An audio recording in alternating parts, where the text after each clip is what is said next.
जो परम गूढ़ तत्व ब्रह्म तत्व का बोध प्राप्त किए हैं और उससे भी आगे गूढ़ तत्व प्रेम उसको प्राप्त किए हुए, बड़े अद्भुत महापुरुष जो ज्ञान की चरम सीमा और प्रेम की चरम सीमा दोनों को छू रहे हैं। वो कह रहे हैं पुण्यात्मा या पापात्मा दो ही होते हैं, तुम कोई भी हो, चिंता छोड़ो। पापात्मा पुण्यवान वा, ध्यान दोगे तो निश्चिंत निर्भय निश्शोक हो जाओगे। ये साधना और श्रवण दोनों में अंतर है। श्रवण से जो श्री कृष्ण प्रेम प्राप्त होता है वो साधना से नहीं होता। साधना मथुरा के ब्राह्मण कर रहे हैं और श्रवण मथुरा के ब्राह्मणों की पत्नियां कर रही है। भगवत साक्षात्कार उनकी पत्नियों को होता है, अपराध बनता है उनसे, अवहेलना कर देते हैं श्री भगवान के सखाओं की, भगवान की आज्ञा की। बहुत ध्यान से समझना है, ये जो श्लोक है निहाल कर देने वाला है। आप इन्हीं में से कोई होंगे। पापात्मा पुण्यवान वा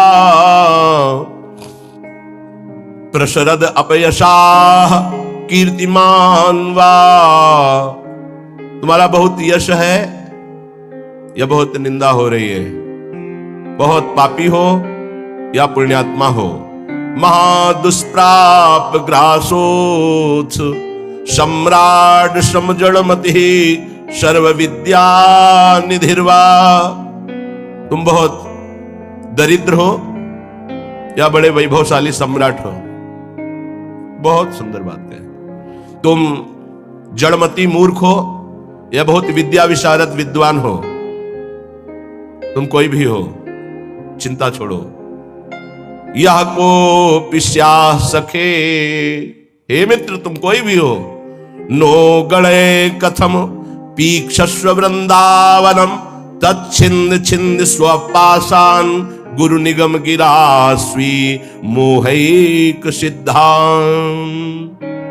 आहा, तुम पापी हो पुण्यात्मा हो, तुम दरिद्र हो या बड़े सम्राट हो, कीर्तिमान हो या तुम्हारी निंदा हो रही है, तुम जड़मती हो या बहुत विद्वान शास्त्र विशारद हो, अब चिंता मत करो। तुम्हें यदि वृंदावन धाम आने को मिल गया है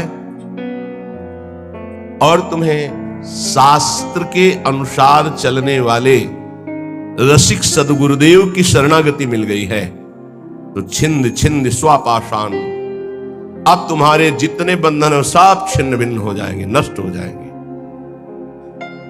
यहां साधन शब्द का प्रयोग नहीं किया। क्यों?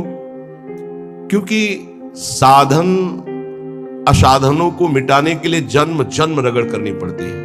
भगवान आद्य गुरु शंकराचार्य जी ने कहा है कि 1000 जन्म साधना के बाद मुमुक्षता प्रकट होती है। शास्त्र जन्म जब साधना हो तब मैं मुक्त होना चाहता हूं ऐसी इच्छा प्रकट होती है।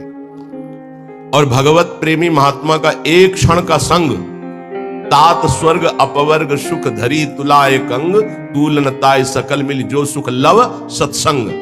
अगर रसिक संत का संग मिल जाए तो मुमुक्षता नहीं, मोक्ष सुख भी एक पलड़े में रखा जाए, एक पलड़े में सत्संग का सुख, तो बोले मोक्ष हल्का हो जाता है। क्योंकि सत्संग से सीधे प्रेम की प्राप्ति होती है, आत्मरति प्रभु रति।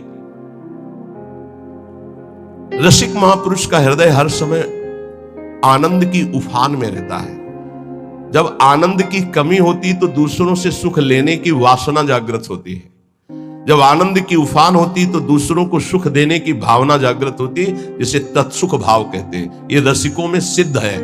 ये तत्सुख भाव सुख देवे को चाव चित सबसो हित निष्काम या सुधर्म हरिवंश को नाम गिरा विश्राम। जो निरंतर नाम और वाणी में रत हैं, ऐसे रसिकों के हृदय में करुणा आनंद की उफान आती रहती है। तो कोई चाहे जितना पतित हो या पुण्यात्मा हो, दरिद्र हो या महाराजा हो, विद्वान हो या मूर्ख हो, सबको परम प्रेम प्रदान करने की सामर्थ्य रसिक सदगुरुदेव के चरणों में है।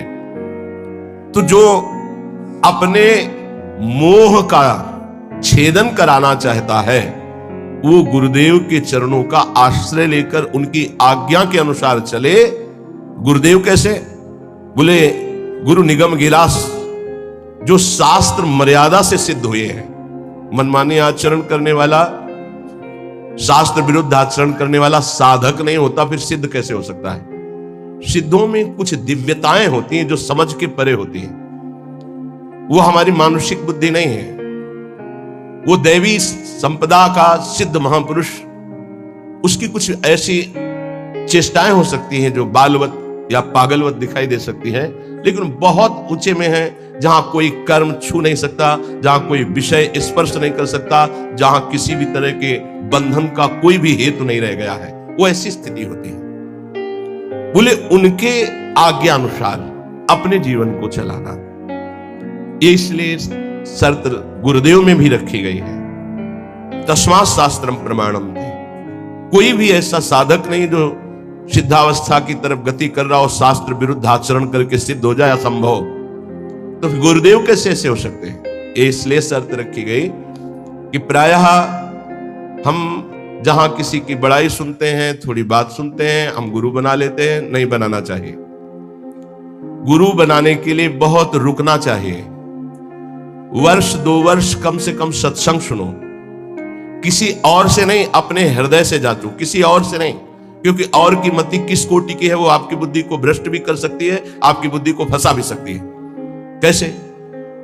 उसने अपने गुरु को प्रभु माना है और वो कहेगा मेरे गुरु से बढ़कर कोई नहीं, और ऐसा है, उसका कल्याण हो जाएगा उस भाव से।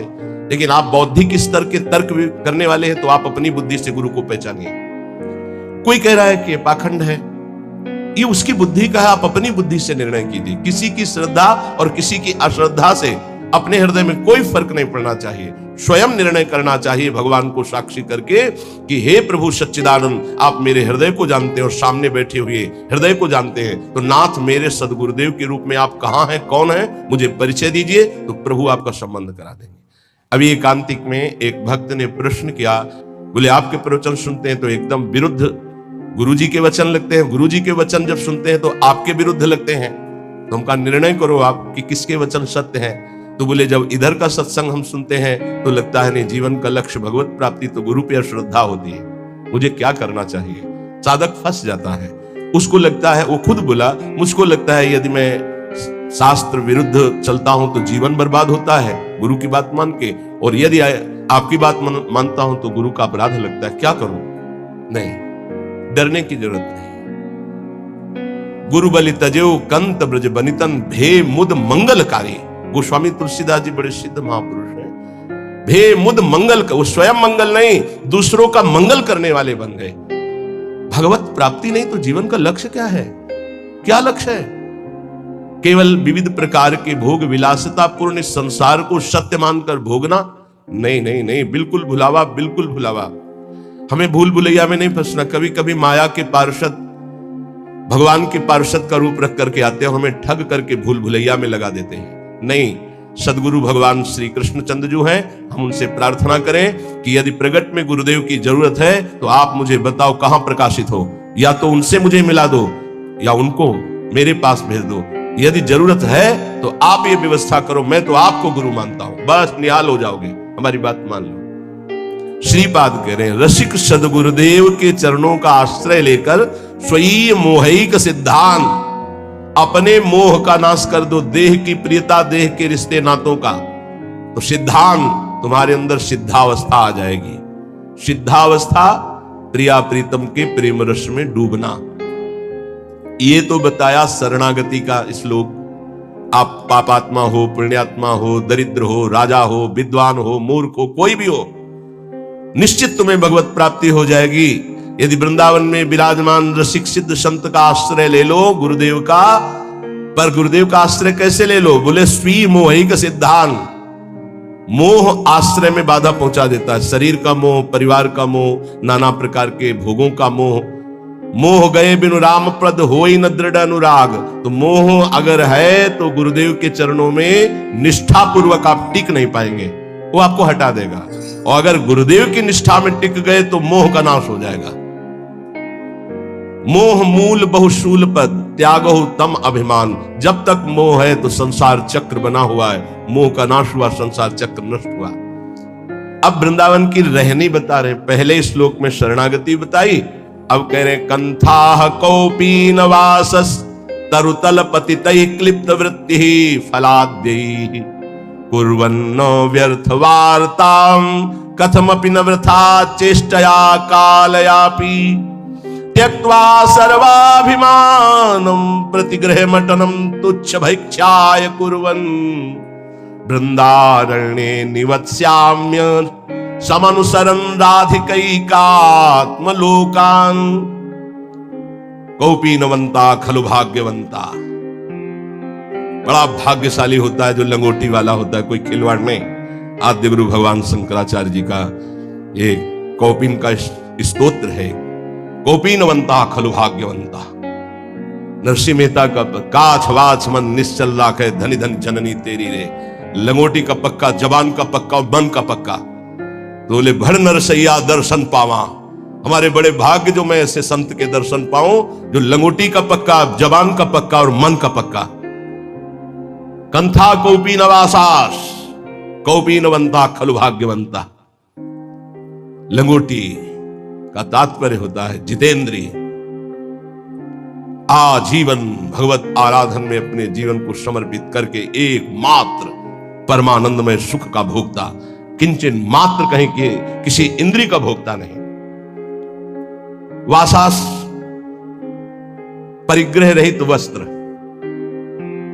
साधु का जो वस्त्र है वो परिग्रह रहित होना, परिग्रह जिस पर किसी का अधिकार नहीं। वो हरिराम व्यास जी ने कहा घूरे में से बीन चिन गटा रक्षा कीजिए सीतिन। चलो वैसा नहीं तो जो गुरु प्रदत्त वस्त्र है या जो स्वाभाविक सहज में जैसे बन जाए, याचना की वस्त्र के लिए कहीं आज्ञा नहीं है। केवल याचना भिक्षा के लिए है, अन्य याचना नहीं है। तो ठीक है, नहीं है तो कोई बात नहीं।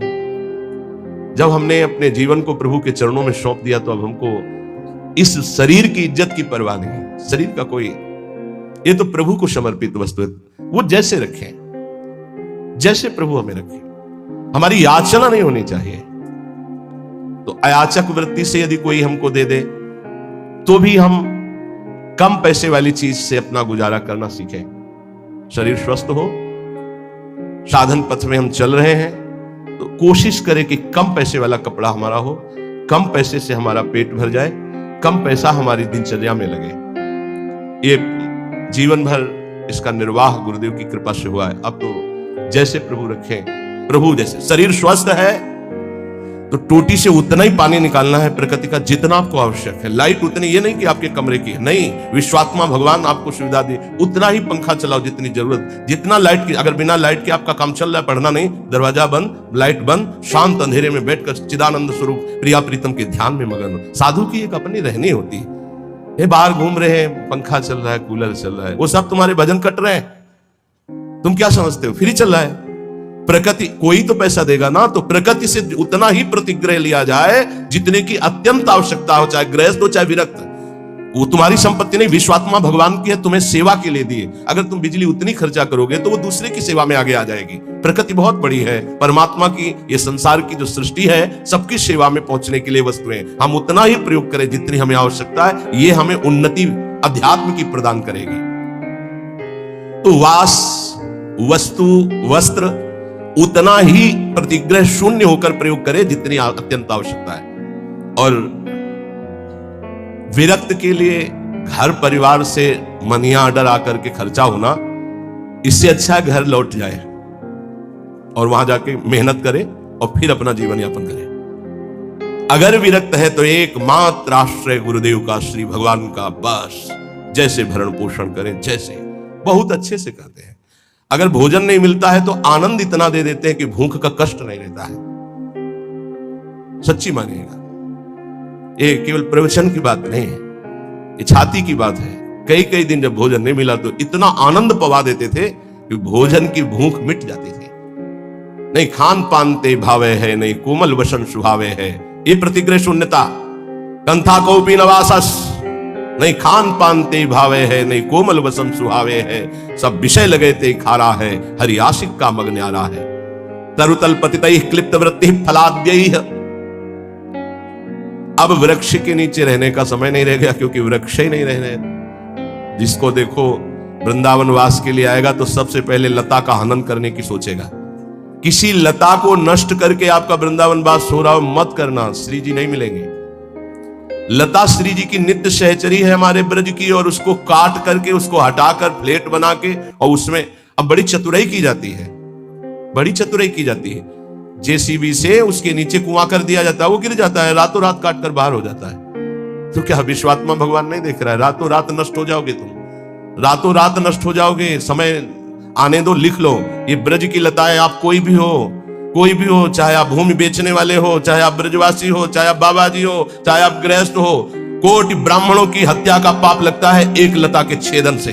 हरिराम व्यास जी ने कहा है ये ब्रज की लताएं हैं, या ज्ञान के कारण जानते नहीं, ब्रज की लताओं का नाश कर देते हैं। नहीं, ये लताएं बड़े बड़े परमहंस भजनानंदी ब्रह्म ऋषि की हत्या करने का जितना बड़ा दंड मिलेगा, उससे कई गुना बढ़कर दंड मिलेगा। वृंदावन की लता सम कोटि कल्प तरुणाई, रज की तुल वैकुंठ नहीं और लोक की माई। एक बार वृंदावन की लता से रो के देखो क्या प्रदान करती है। एक बार वृंदावन की लता को राधा नाम सुना के देखो कितनी करुणा बरसाती है। ऐसी लताएं जिनकी प्रिया प्रीतम के द्वारा दुलार वृत्ति होती है। राधा करावचित पल्लव वल्लरी के, स्वामिनी जी की कृपा दृष्टि से सींचे गए, स्वामिनी जी के कर कमल से दुलराए गए, ये वृंदावन की लताएं हैं, वृक्ष हैं। धिक्कार है हमारी बुद्धि को चंद रुपयों के लिए आज हम लताओं का छेदन कर रहे हैं। बड़ा सुंदर पीपल का वृक्ष, रास्ते में आते थे, बड़ा सुंदर बट वृक्ष, हमें लगता है कम से कम 300 वर्ष पुराना नीम का पेड़। ऐसे गए, अब कुछ बस नहीं चलता, कुछ बस नहीं चलता। हरिराम व्यास जी आज के 500 वर्ष पहले लिखे थे कि वृंदावन मथुरा कट रहा है, मुझे बर्दाश्त नहीं हो रहा। कट रहा है मतलब लताएं। मानसरोवर में इतनी लताएं थी आज के 25 वर्ष जो दर्शन किए, कुंज की कुंज, कहीं घुस के बैठो, रो प्रिया प्रीतम के लिए, ऐसा वातावरण। वही संगमरमर, वो रज नहीं ढक दी गई, लताएं काट दी गई, संगमरमर बिछ गया, बोले उन्नति हो गई। हमारे ब्रज की उन्नति संगमरमर से नहीं है, रज और लताओं से है। ये रोड से उन्नति नहीं है, रज और लताओं से उन्नति है। जब हम परिक्रमा में लौटते तो जो ब्रह्मानंद मिलता है वो पद्मासन लगा के बैठने से नहीं मिलता, ध्यान रखना। बड़े बड़े महापुरुषों को देखा, अब रज रानी के दर्शन मिलना दुर्लभ है। हर जगह व्यवस्था ऐसी, छू न जाए रज, जिससे कल्याण होना है, जिससे परम पद मिलना है। बोले त्यक्त्वा सर्वाभिमानम प्रतिग्रह मटनम तुच्छ भैक्ष्याय कुर्वन्। अगर प्रिया प्रीतम के प्रेम रस को प्राप्त होना है तो तुम्हारे प्रसाद में श्री जी का भोग प्रसाद तो हो ही, ब्रजवासियों का टुकड़ा जरूर हो। ये हम सिद्ध महापुरुषों की बात कहते हैं, गुरुदेव के श्रीमुख की बात कहते हैं, अपने हृदय की बात कहते हैं। गुरुदेव ने कहा नीलांबर पीतांबर उसी के नेत्रों में झलकता है जिसके प्रसाद में ब्रजवासियों का टूक होता है।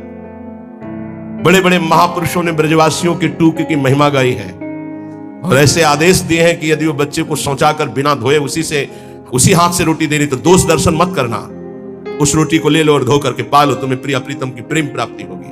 बहुत सिद्ध जन है ये जो ब्रजवासी जन है, सच्ची मानिए, ये इनको गृहस्थ मत जानिए, इनको साधारण मत जानिए, असाधारण है। इन्होंने बहुत भजन किया है, तब जाके ब्रज में सीधे माँ के गर्भ से इस रज में प्रकट हुए हैं। और उनके घरों के जो टूक है उनमें बड़ी सामर्थ्य है प्रेम प्रदान करने की, लेकिन वो आदेश दे के मंगाने वाले से नहीं, उनके दरवाजे पे जाकर के उनके टुकड़े मांग कर खाने के।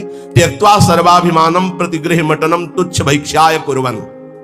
हमें जो अपमान ब्रजवासियों के दरवाजे में मिलता है वो जानते हो क्या करता है? हमारे प्रारब्ध का नाश करके, हमारे अहंकार का नाश करके प्रिया प्रीतम की प्राप्ति कराता है, पक्का। डरो मत, जब ब्रजवासी गाली दे, अपमान दे तो छाती फुला लो कि आज हमारे बहुत बड़े प्रारब्ध का नाश होगा और प्रिया प्रीतम के मिलने का संयोग बन रहा है। बात हमारी मान लीजिए, पक्की बात आपसे कह रहे हैं। त्यक्त्वा सर्वाभिमानम प्रतिगृह मटनम तुच्छ भैक्ष्याय कुर्वन्।